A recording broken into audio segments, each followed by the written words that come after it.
আসসালামু আলাইকুম, real village cooking চ্যানেলে সবাইকে ওয়েলকাম জানাচ্ছি। আজকে আমি বানাবো সিগমে ভাজা।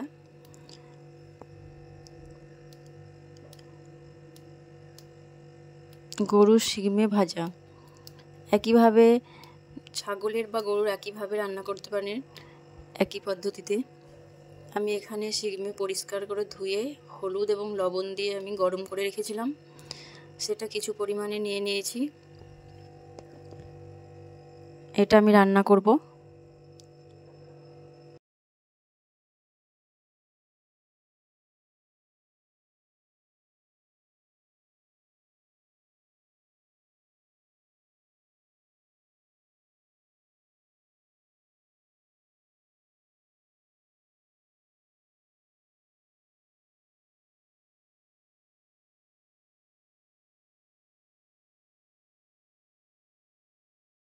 জন্য এখানে নিয়ে এসেছি বেগুন, একটা ছোট সাইজের বেগুন এবং একটা আলু। কড়াইয়ে দিয়ে দিচ্ছি সরষের তেল।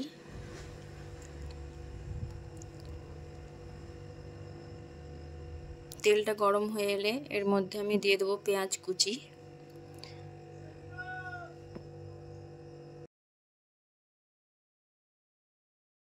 পেঁয়াজটা হালকা লাল করে ভেজে নেব।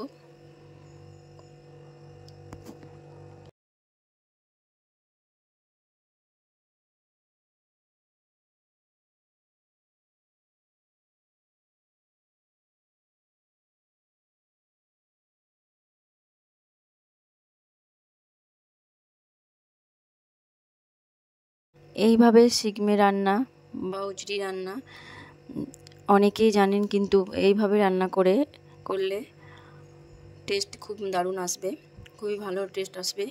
দিয়ে দিচ্ছি 1 চামচ পরিমাণে আদা রসুন বাটা। দিয়ে দিচ্ছি লাল লঙ্কা গুঁড়ো 1 চামচ পরিমাণ,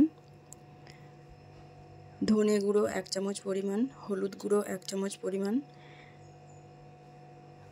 এবং জিরে গুঁড়ো 1 চামচ পরিমাণে দিয়ে দিলাম। সব কিছু মশলা আমি ভালোভাবে নাড়াচাড়া করে মিশিয়ে নিচ্ছি। কিছুক্ষণ মশলাটা আমি ভালোভাবে কষে নেব।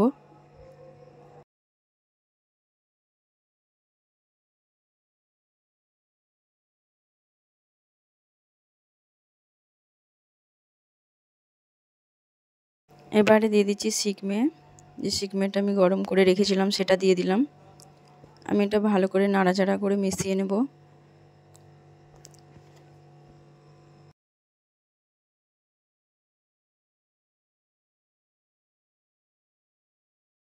খুব ভালোভাবে নাড়াচাড়া করে এটা আমি ভাজতে থাকবো।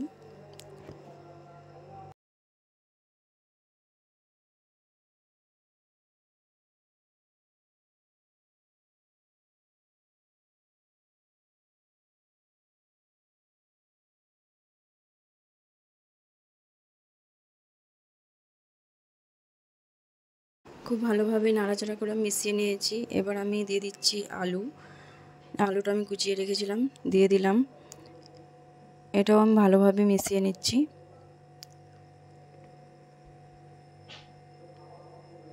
কিছুক্ষণ নাড়াচাড়া করে এর মধ্যে আমি দিয়ে দেবো লবণটা আপনারা টেস্ট অনুযায়ী দেবেন।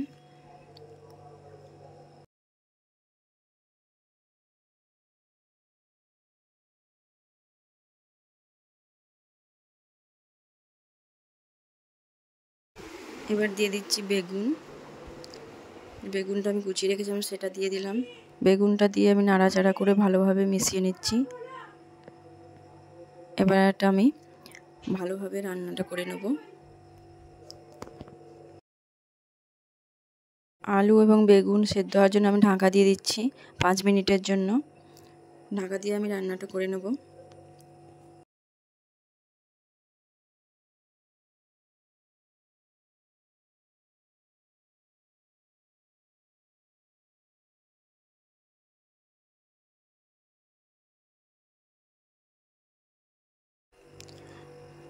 এখনও সেদ্ধ বাকি আছে, নাড়াচাড়া করে নিচ্ছি ভালোভাবে।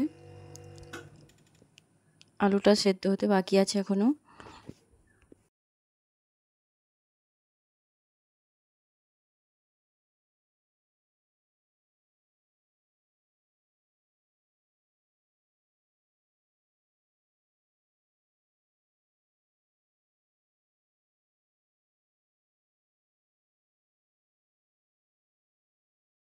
5 মিনিটের জন্য ঢাকা দিয়ে রেখে দিচ্ছি।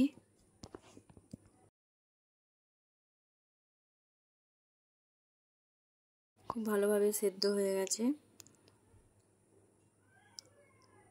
দেখুন খুব সুন্দরভাবে সেদ্ধ হয়ে গেছে।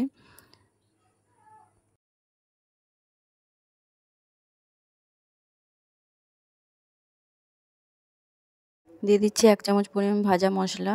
ভাজা মশলাটা দিয়ে আবারও আমি নাড়াচাড়া করে মিশিয়ে নিচ্ছি। এই পদ্ধতিতে আপনারা যে রান্না করেন টেস্ট খুবই ভালো হবে।